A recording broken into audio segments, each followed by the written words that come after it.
Corona સંક્રમણ રોજેરોજ નવા record સર્જી રહ્યું છે, ત્યારે સિવિલ હોસ્પિટલમાં કોન્ટ્રાક્ટ પર કામ કરતા વર્ગ 4ના કર્મચારીઓના પગાર સહિતના મુદ્દે અચાનક હડતાળ પર ઉતરી ગયા હતા. જો કે તાત્કાલિક મેનેજમેન્ટ દ્વારા કર્મચારીઓના પ્રશ્નોને સાંભળવામાં આવ્યા હતા. કર્મચારીઓએ બાકી પગાર, ઓવરટાઈમ સહિતની માંગ કરી હતી, જે પૂરી કરવાની ખાતરી અપાયા બાદ હડતાળ સમેટાઈ ગઈ હતી. સુરત સિવિલ હોસ્પિટલના ચોથા વર્ગના કર્મચારીઓ આજે સવારે 8 કલાકે હડતાળ પર ઉતરી જવા પામ્યા હતા. અચાનક હડતાળ કર્મચારીઓ કરી દીધી હતી. સાથે જ 8 કલાકની નોકરી અને ઓવરટાઈમ પગાર, 8 કલાકની 3 શિફ્ટમાં કામ કરતા કર્મચારીઓને રાતપાળીમાં 12 કલાકની કામગીરીનો વિરોધ. રાતપાળીમાં 12 કલાક કામ કરનારા તમામ કર્મચારીઓને 4 કલાક ઓવરટાઈમનો પગારની માંગ કરાઈ હતી.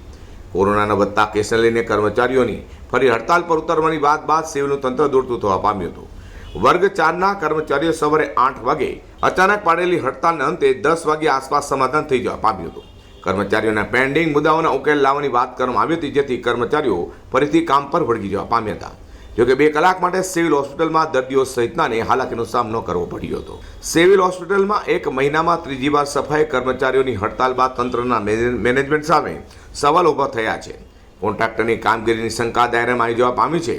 વિશ્વકર્મા કોન્ટ્રાક્ટના 18 સફાઈ કર્મચારીઓ સિવિલમાં કામ કરે છે, જેમણે નાના મુદ્દે હડતાળનું શસ્ત્ર ઉગામવું પડે છે, જેથી કર્મચારીઓ અને કોન્ટ્રાક્ટર વચ્ચે યોગ્ય કોમ્યુનિકેશન અભાવ હોવાનું પણ કહેવામાં આવી રહ્યું છે.